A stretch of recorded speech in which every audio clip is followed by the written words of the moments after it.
उपमुख्यमंत्री अजित पवार यांनी नुकताच जुन्नर तालुक्याचा दौरा करत विकास कामांचं भूमिपूजन आणि उद्घाटन केलं। पण या अजित पवारांच्या दौऱ्यामध्ये स्थानिक आमदार असलेले शरद सोनवणे गैरहजर राहिल्यानं चर्चेला उधाण आलंय।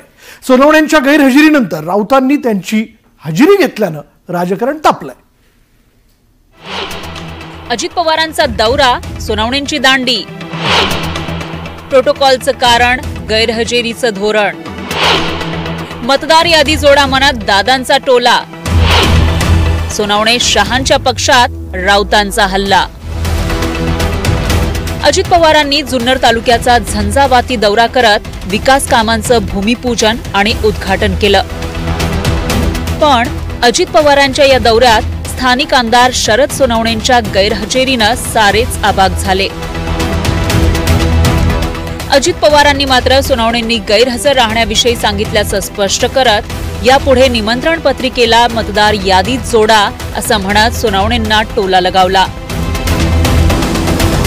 सगळे प्रमुख घेतले, तुम्ही पण भेटला ना, त्यामध्ये त्यांनी पण फोनवर संपर्क साधला। ठीक आहे मित्रांनो, हे बाबा पुढच्या वेळेस सगळी यादी आपल्याला असं करता येईल का?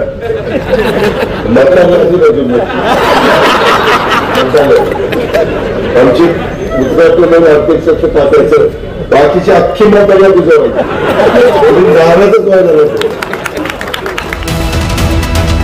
अजित पवारांच्या या चिमट्यानंतर शरद सोनवणेंनी मात्र प्रोटोकॉलचं कारण पुढे केलं। जिथे स्थानिक आमदाराला डावललं जात असेल अशा कार्यक्रमाला का जायचं असा खुलासा सोनवणेंनी केला। अजितदादा पवारांच्या कार्यक्रमामध्ये विधानसभेच्या विद्यमान आमदारांचं कुठेही नोंद घातलेली नाही, माजी आमदारांची घातली। कारण काय नाही, म्हणजे तुम्हाला हा जो भेदभाव करायचा हा भेदभाव फार वाईट आहे आणि जनता हुशार आहे, जनतेला सगळं कळतं। ठीक आहे, तुम्हाला पक्ष वाढवायचा आहे, तुम्हाला तुमचे कार्यकर्ते पुढे नाही, त्यासाठी तुम्ही स्वतंत्र तुमचे मेळावे आयोजित करा।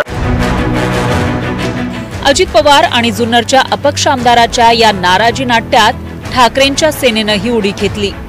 सगळ्या पक्षात फिरून आलेले सोनवणे आता सध्या कुठे दिसत नाहीत, ते अमित शहांच्या पक्षात असल्याचा टोला राऊतांनी लगावला। ते आहेतच, पण दिसतात कुठे? बिबट्या दिसतोय तरी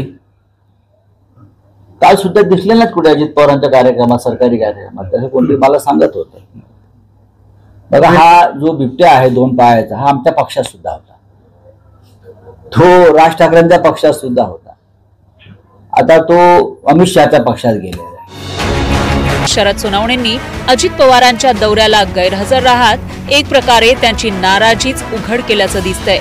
याचे येत्या काळात काय पडसाद उमटतात हे पाहणं महत्त्वाचं ठरणार आहे। सचिन तोडकर, न्यूज 18 लोकमत, जुन्नर।